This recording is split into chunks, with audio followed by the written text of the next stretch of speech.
તો પાટણ મામલતદાર કચેરી સહિત જિલ્લાની 8 તાલુકા કચેરી તેમજ 5 નગરપાલિકામાં વરસાદ માપવાની પરંપરાગત વ્યવસ્થા કરવામાં આવે છે।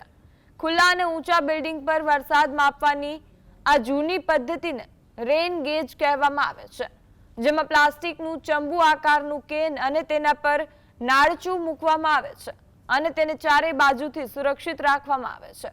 વરસાદ પડે ત્યારે કર્મચારી ડ્યુટી બજાવે છે અને વરસાદ બંધ થયા બાદ કેન બહાર કાઢી તેમાં રહેલ પાણીના સ્તર મુજબ વરસાદ નોંધીને ચોપડામાં એન્ટ્રી કર્યા બાદ ઓનલાઈન હવામાન વિભાગને મોકલવામાં આવે છે।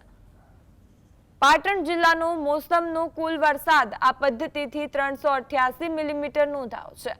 8 વર્ષ અગાઉ પાટણ અને બનાસકાંઠામાં પૂર આવ્યા બાદ આધુનિક સાધનો અને બજેટની ફાળવણી થઈ હતી, પરંતુ તે આજ દિન સુધી માત્ર કાગળ પર જ સીમિત રહે છે અને હાલ જૂની રીત અનુસાર કામ ચાલી રહ્યું છે।